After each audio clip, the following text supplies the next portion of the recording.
You guys taking the test, took the test. Some of you guys did good. The highest score I've got is 57 out of 60 so far, okay? Which for an honors class is not very good, okay? Especially when you have 2 bonus points that you get if you're here on the day of the test. And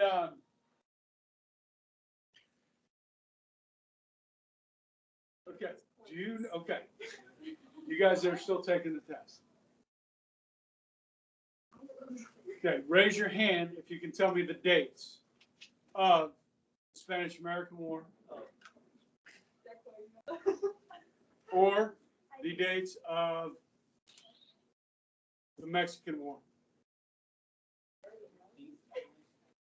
Okay, then don't worry about the bonus points. Now, you got it? No, put your hand down. No. I was asking a question. On those dates, do we have to give like the day, the month, or just? No. Just the years. Okay. Yeah. When was the war of 1812? 1812 to 1815. Good job, right? Okay. Didn't know that. All right. Money for what you're wearing. I'll come around. You got it. Was it World War I, 1914? Wait. Taking a test right now. Correct. Thank you. I have that paper. Anybody else? Over the important war dates. Is this what we're going to do? Hey, you right. Like, there you go. At all. Like, mildly. Well, technically, no, you know, so the only motion to be doing is just. Well, it's the follow through that'll get you.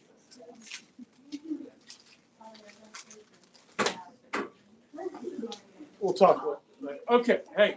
All right, so what I'm saying, like for the video that I did yesterday, I had 30 views. I have 43 honors government students had 40 views. Or excuse me, 30 views.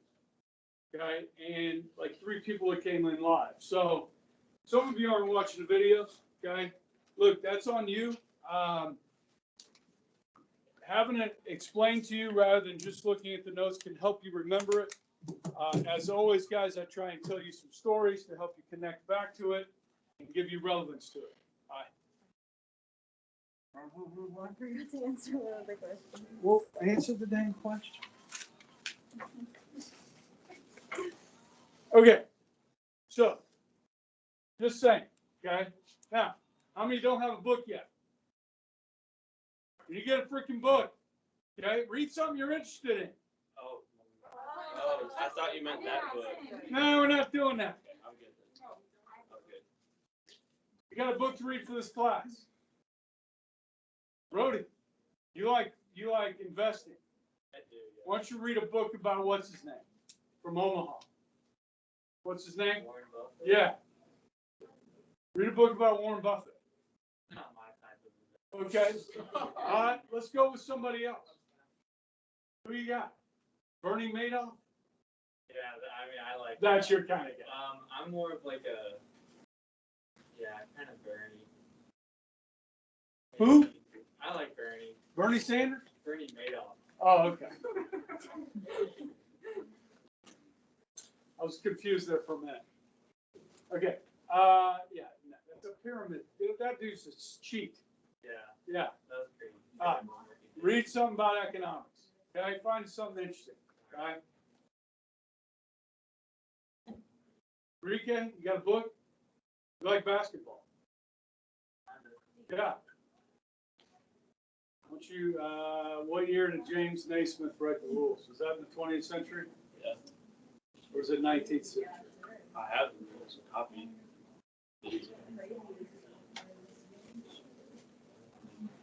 Next question, basketball. Okay. The development of the NBA as a league. Something like that. Okay. You got a book? What do you like to learn about? I don't know. The church? World War World War One, great. You have a book recommendation? Yeah, I got a book somewhere around here.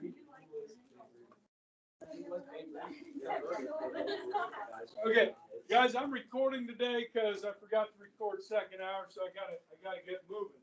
Okay, but need to figure out something to read and get reading. Okay, something you're interested in. It's easy. Okay. All right. You accept the book from about Jordan Belfort. Who? Jordan Belfort. I don't know who that is. Oh, Can I do a movie review? no. All right, so guys, if you missed out on the first lecture, we talked about, I talked about his cabinet, which is very important moving forward. You're going to need to know those people about his, his being crippled. This stamp here shows a lot of the different New Deal programs that we're going to be studying. And then moving on, the banking issue with the bank holiday, the Emergency Banking Act, the FDIC, and then I did a really interesting lecture on the difference between inflation and deflation, okay? That was yesterday. And understanding how those both impact the economy, okay? It's very important. Just knowing the basics of economics here, okay? So if you haven't watched that, go back and watch it. Talk about going off the gold standard so we could print more money, okay, to get that into people's hands. And then the last thing I left off with was the SEC, not Southeastern Conference, but the Securities and Exchange Commission. The stock market needed some regulation after what happened in 1929. Okay, so this is something that's still around today, the SEC, and they have a role to play. All right. Now, then actually the last thing I did was the economy and beer. All right, so that part of the lecture explains that Roosevelt wanted to balance the budget by cutting wages and veterans' pensions, which was unpopular. In order to make that a popular bill to get it to pass, they legalized beer and wine before the 21st Amendment was ratified by the states. Okay, that made this bill pass Congress. Okay, it was an attachment to the bill, not so you can actually legally drink beer and wine before the 21st Amendment was ratified. Now, based on what you know from government class, is this bill that passed Congress constitutional? No, because the 21st Amendment was still the law of the land. Did people care? No, they wanted their beer and they wanted it now. So they're like, let's pass this. Cut veterans' pensions so people could drink beer. That's nice. Okay. All right, then we move on. Still in the first 100 days, my friends, okay? The CCC, the Civilian Conservation Corps. That's CORPS, people. Corps, like Marine Corps, like Peace Corps. It's spelled CORPS, not CORE, not CO period, not corporation. If you spell it wrong on the test, I'm marking it wrong. Now, this provided a service for young men. Listen, you have a huge population of 18 to 25-year-old men that can't find jobs. They're not in school. That's a bad recipe. We're having a bunch of young men with nothing to do, isn't it? Mm-hmm. So they're going to send them out into the wilderness. And when I say wilderness, I mean wilderness. They're going to send them out to Wyoming. They're going to send them out to Montana, out to Colorado, into the mountains, okay, into the hills. And these guys are going to work. They're going to live off the land. So they're going to have to hunt and fish for their own food. There's no stores in northwestern Montana or northwestern Wyoming. Okay, they're going to pay these guys about $1 a day, $30 a month. They get to keep 5 of it. The other 25 go home to mom and dad or their family. Okay? Because if you got a bunch of 20-year-olds hanging out in a camp somewhere, literally in tents, okay, what are they going to do with $30? You know what they're going to do with it. What are they going to do? Yeah, they're going to gamble it, and half the guys are going to lose. So they make them send that home. You get $5, you can gamble with that. Because there's nowhere to spend your $5. You're in the wilderness. Okay? So what these guys do is they plant trees, they stock rivers and lakes with fish, they build fire lanes, wilderness trails, they fix up historic Revolutionary War and Civil War sites, work in the national parks and forests. Okay? This is what they do. Okay? This program lasted 9 years. Okay? From 1933 to 1942. How many of you guys had Mr. Kenton or know Mr. Kenton? Okay, his dad was in the CCC. Okay.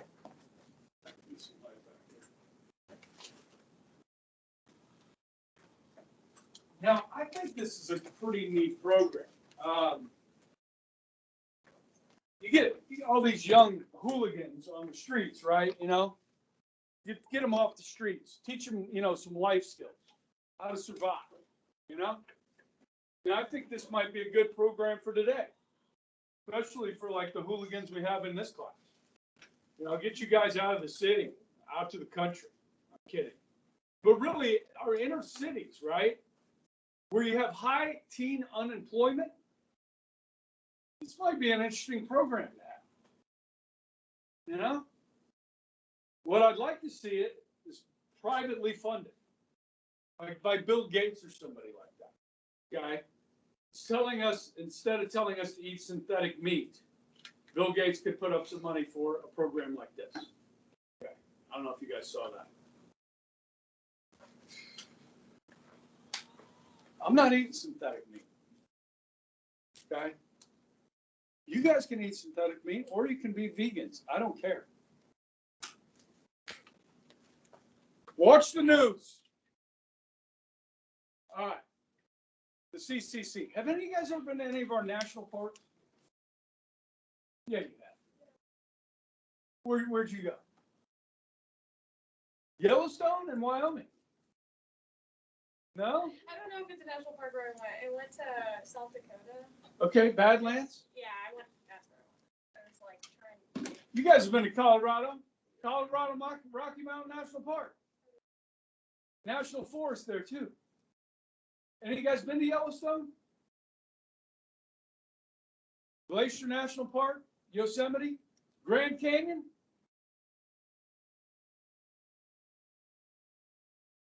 What do you got? Grand Canyon, that's a national park. Holy cow. You guys need to get out more. Okay? Hop in the car and go. Like the Griswolds. Listen, Yellowstone is amazing. Okay? Tobler's never been to any of these places? I tried using the Grand Canyon in Arizona. Yeah. Okay. Shuckman's, nothing? No? Okay. All right. Yeah, okay. Yellowstone's really neat. I mean, guys, you talking about wildlife. You're going to see it. You're going to see buffalo. You're going to see bighorn sheep. You're going to see mountain goats, black bears, all kinds of stuff. Lots of it in Yellowstone. The problem with Yellowstone is there's like 1 million other people that are at the same time. You know what I mean? They go in the summer. You get all these people from Japan with cameras and stuff, you know. I'm not kidding. The Japanese love our national park. Okay? Now, if you go to Glacier National Park, which is in northwestern Montana, way up on the Canadian border, not as many people go there. It's beautiful. A lot of grizzly bears. My wife and I used to camp. Went camping in Acadia National Park in Maine. Okay, if you go to some of these national parks, you'll see that some of the buildings that were built, some of the trails and so forth, they'll have a sign saying built by the CCC. Okay, so they really help build a lot of the infrastructure so that people could go visit these places. Okay, I'm sorry that you haven't been there. Maybe one day you'll get to go. Okay.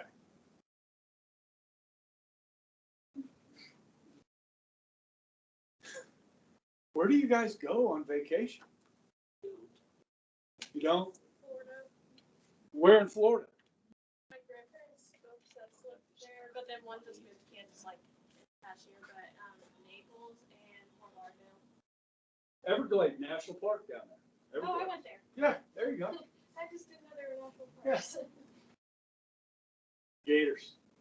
Oh yeah, they were so cute. Yeah. They were like little ones. They weren't like big ones. But I have seen them before. They have a python problem in the Everglades now. There was a alligator, a baby one in my grandma's neighbor's toilet. Oh, Yeah, that could hurt. yeah. Okay, it's not real expensive, guys. You can get in a car and drive to these places. Really, they're pretty cheap vacations, especially if you camp. Do you guys camp? Like, do camping?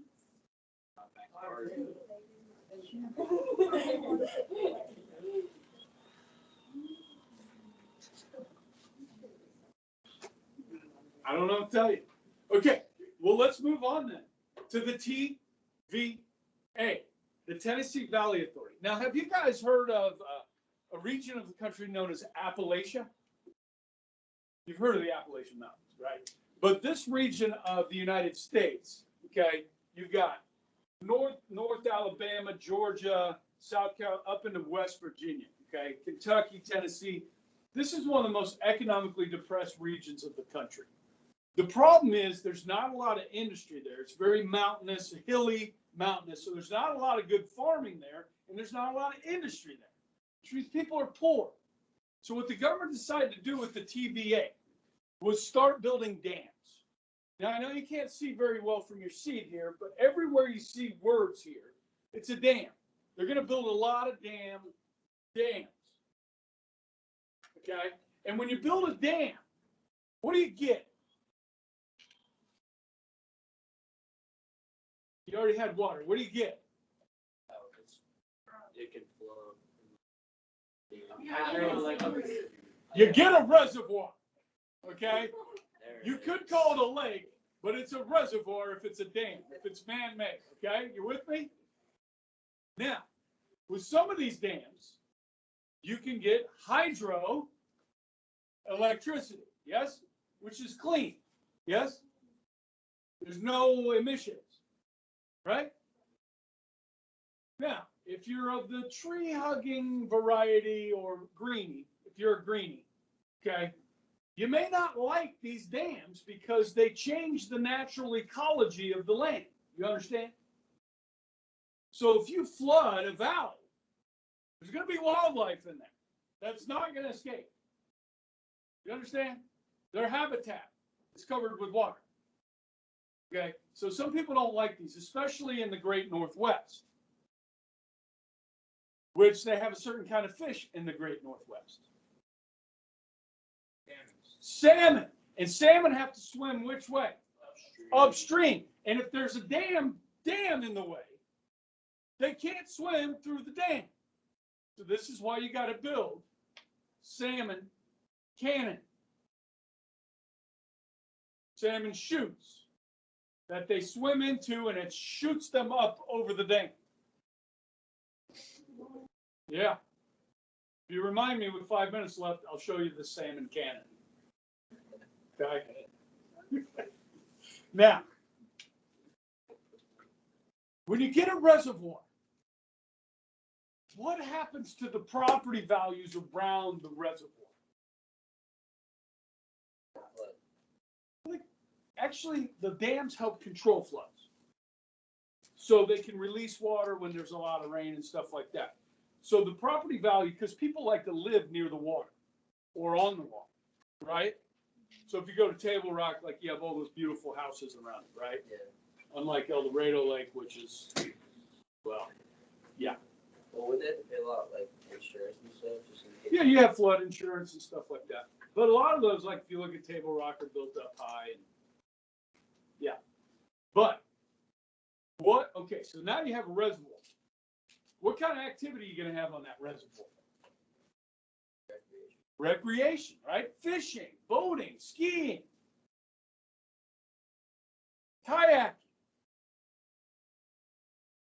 swimming, right? Hanging out on the water. This creates economic activity, yes? Okay, another thing that the reservoir provides for is water, drinking water, and irrigation. For what? Farms, yeah. So these dams, they hope, will help increase farming, economic activity, hydroelectric power. Okay? The TVA is still around today. Now, in addition to that, in this region of the country, they had two old munitions plants. What are munitions? Ammunitions. Ammunition. Guns. Bombs. Bullets. Yes? So they had two old munitions plants that the government had in this region. They converted them into large fertilizer factories. So you have the irrigation, the water from the reservoirs. Now you have more fertilizer. Okay? Now, so people are going to have cheaper electricity. The government's going to help provide cheap fertilizer. Now, if you didn't have hydroelectricity before you had that, how did people get their electricity in this region of the country? How did they get power? Where'd they get it from? Coal. Okay, so if you own a coal factory or a coal mine, and maybe you own a fertilizer factory as well, and the government comes in, makes this cheap electricity with hydroelectricity, and then makes this cheap fertilizer for farmers to buy, and you're a private business, can you compete with the federal government here? So some people didn't like this. Thought the government was coming in and taking over. So some people complained about that. Okay? They couldn't compete with the federal government on this. Okay? But like I said, the TVA is still around today. We have a lot of dams all across this country. Most of them were built during the Great Depression. Okay? This was a lot, really all over the country this was done, but a big part down in here, okay, to try and spur economic activity. So if you're in this region of the country, there's lots of lakes. We did a houseboat in Lake Cumberland in Kentucky when I was a kid. So I spent a week on a houseboat. Wasn't very nice, but it was a good family trip. Okay, housing is an issue. Okay, so if we go back and we look at what Hoover said about the Depression, the greatest tragedy of the Depression is homelessness. Okay, so one of the things the Roosevelt administration is going to try and do is attack this problem. Okay, in a couple different ways. So if you watched the previous video,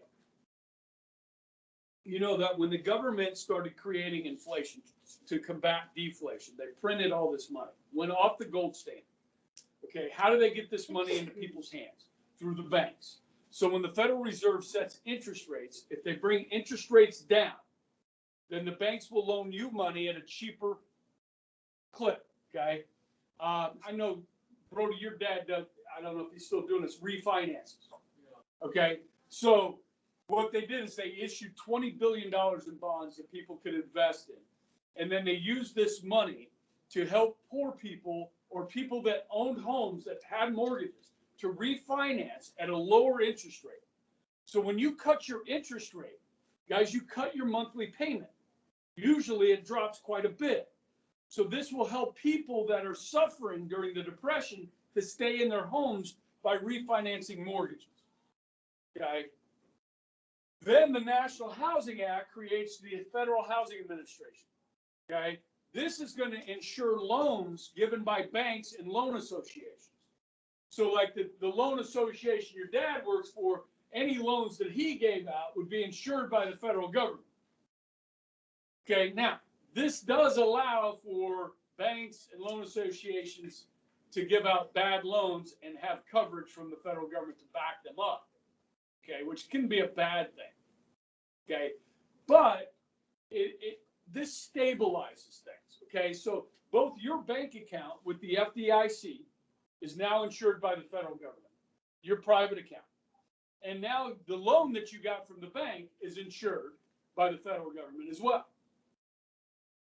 Okay, so this is not going to solve the Depression, but it's going to help stabilize things. Okay, so people don't panic. Okay, so lending institutions feel like they can lend out money without fear of losing it all. Okay, so this was some of the financial part of this, and then there's the physical part of this. And I don't know if this rings a bell to any of you.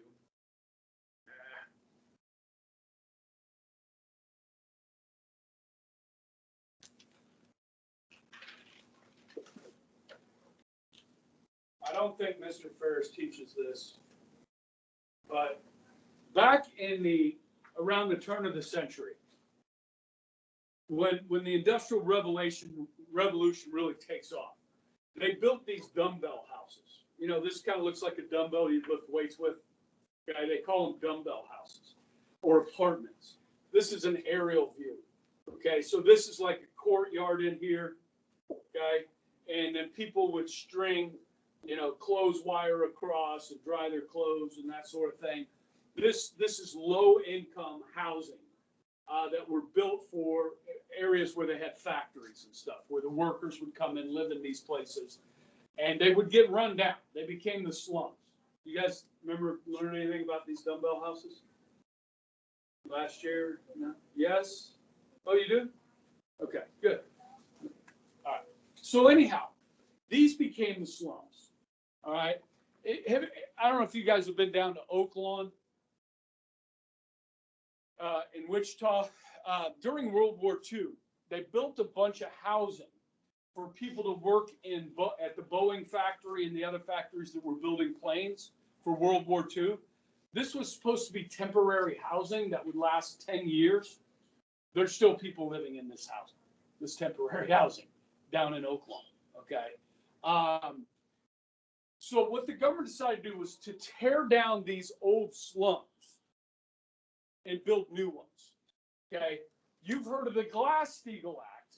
The Glass-Steagall Act created the FDIC, which insured your money in the banks. The Wagner-Steagall Act is going to create the U.S. Housing Authority. This is going to make loans to cities and states to clear slums, to tear them down, okay, and build new low-cost housing like this in the background. This in the background is in Queens, New York. It's called Queensbridge, okay? This had 3,142 apartments in this, okay? This is what we took to calling the projects. Is that a term you guys are familiar with, the projects? How many of you guys ever saw the movie Blindside? Like Michael Orr, the offensive lineman? Yeah, okay. So he grew up in the projects, right? So if you have 3,142 apartments here, and an average, say, just 4 people per apartment. Some had more, some may have had less, okay? That's over 12,000 people living in these apartments in Queens, New York. What do they all share in common?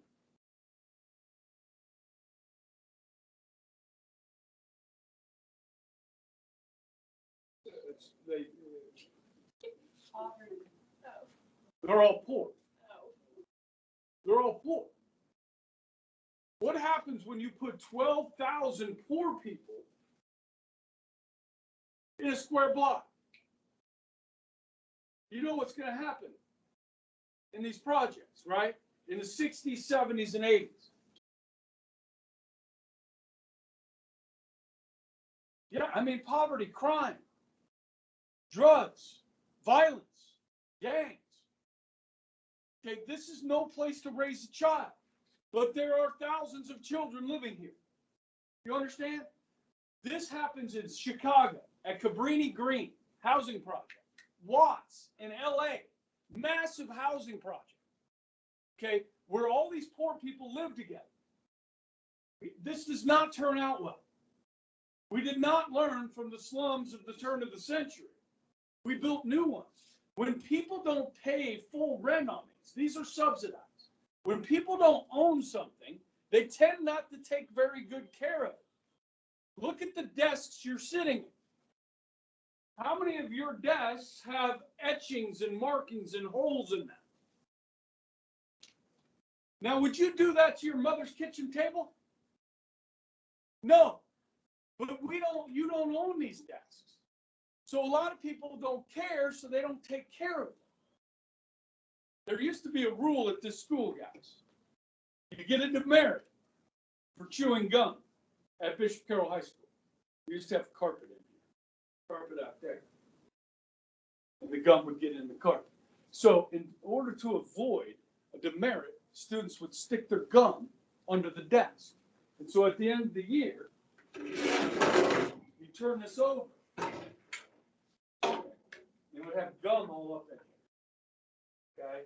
And Mrs. Ost, I don't know, some of you might remember Mrs. Ost when you were a kid roaming these hallways. Mrs. Ost got mad because all the gum under the desks every year. So, they changed the rule. And guess what? No more gum on it. Okay. Would you put gum under your mother's kitchen table? No. Okay. So if you don't own something, guys, you tend not to take care of it. Okay. So these things get run down. It's bad. Okay. So fortunately, we've learned from our mistakes here. And I think Atlanta was one of the first big cities to do this. What Atlanta did is they would spread out the poor, the low-income housing. They would spread it out around the city, not putting it all in one place, which helps. But the other thing they started doing was, you know, Aspen Apartments over here, right next to the practice football field, softball.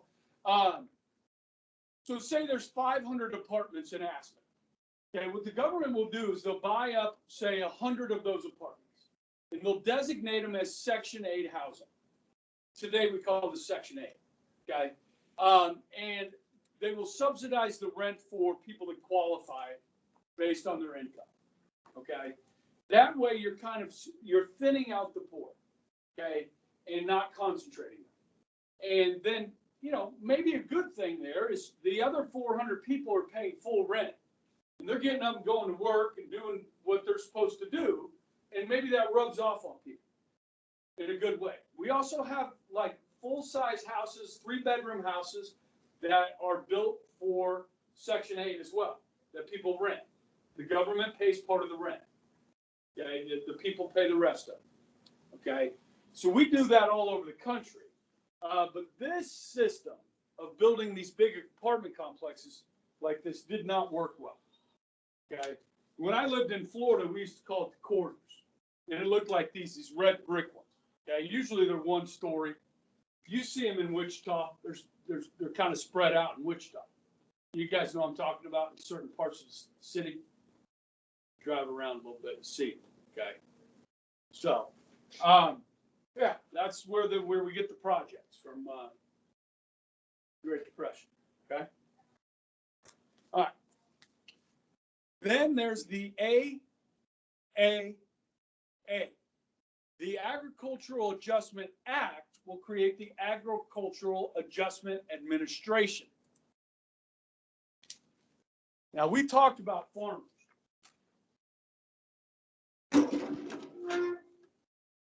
Farmers are in trouble, right? Looked at the price of wheat, the price of cotton, tumbling 40, 50%. Okay?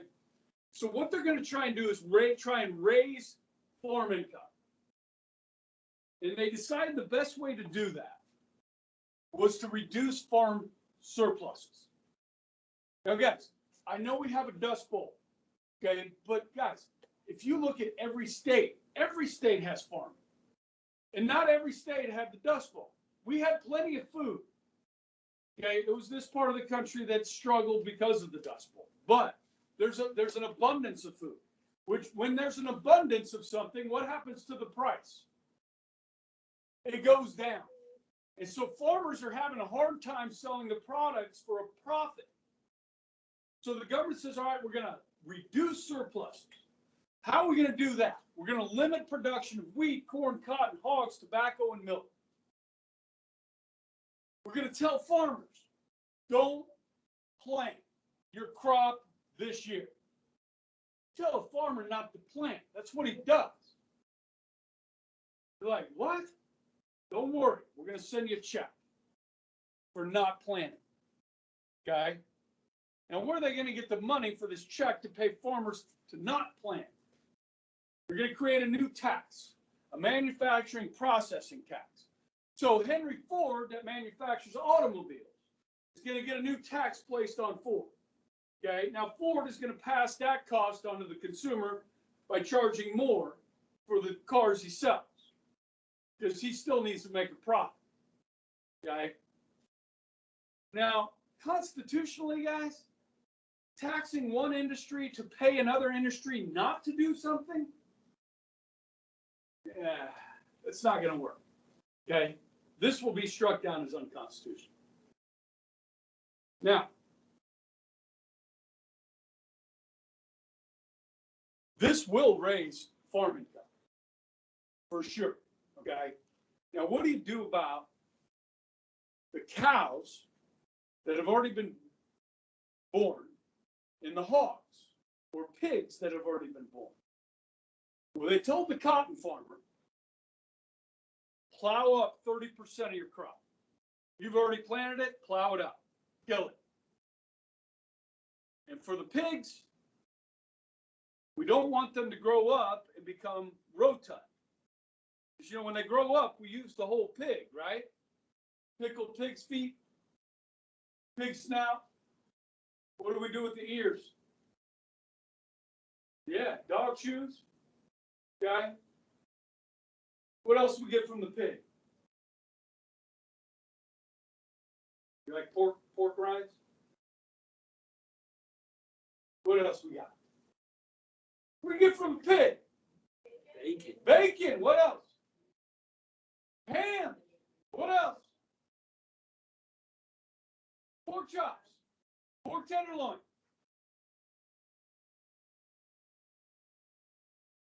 Pulled pork. Pork butt. You ever heard the term living high on the hog? Have you heard that?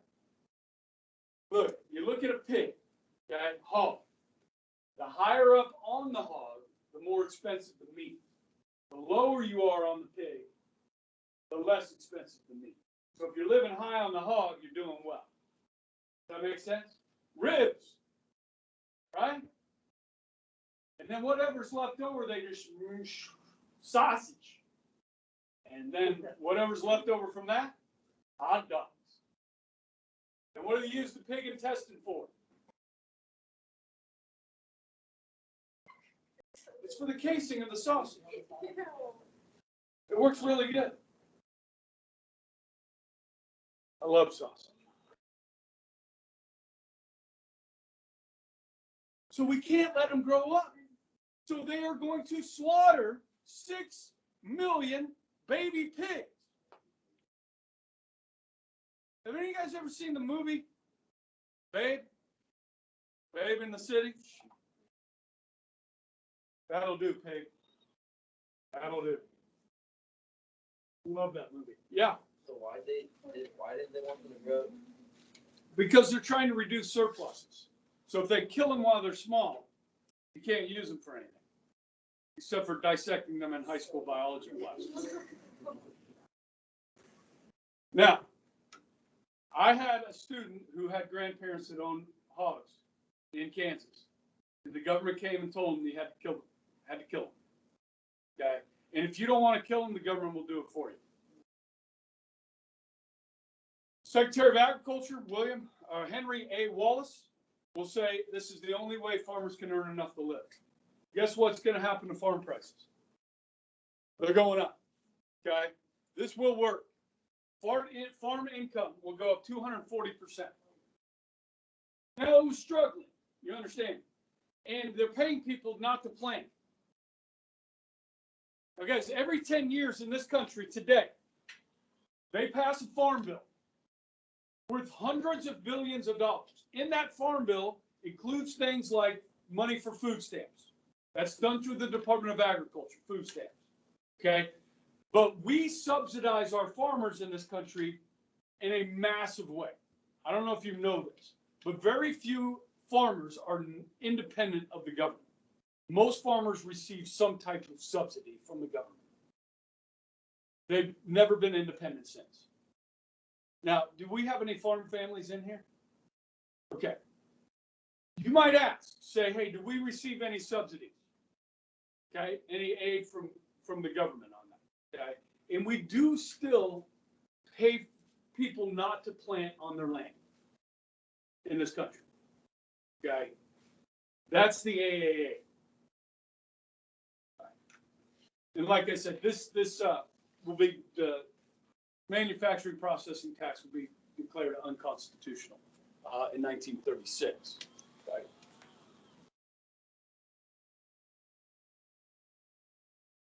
And that, yes, salmon cannon. Yes.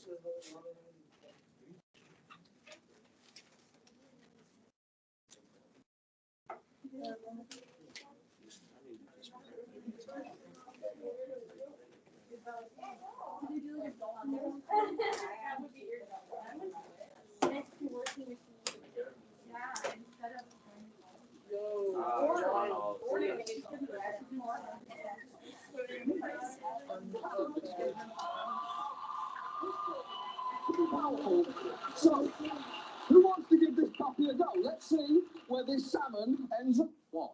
And that stupid fish that doesn't know how rivers work. Salmon famously have to fight their way upstream to spawn. But thanks to hydroelectric dams, that's become increasingly difficult. But don't worry, because as we found out recently, America is on it. I'm Ben Tracy in Washington State, where we're going to introduce you to a pretty sweet piece of technology known as the salmon cannon. That's coming up on CBS This Morning. You know, sometimes people say the news has lost its touch. But every now and then, they f***ing nail it. Because a cannon that fires fish through a tube and over a dam is absolutely incredible. And if you're wondering what it looks like when they come out the other side, the company that makes it, incidentally called Whoosh Innovations, has produced a spectacular slow-motion video set to classical music.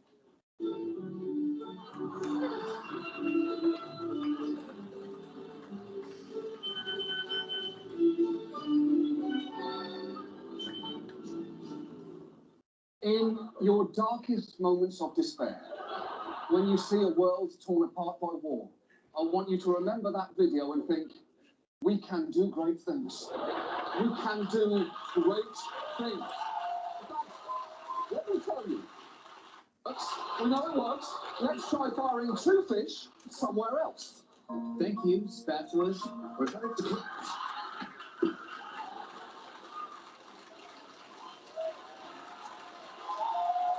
Very nice.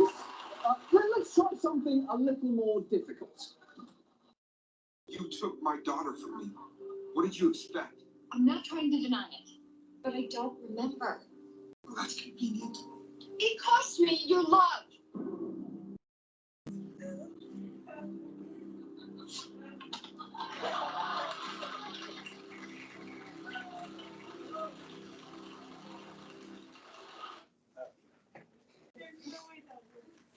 There's lots of salmon cannon videos on YouTube.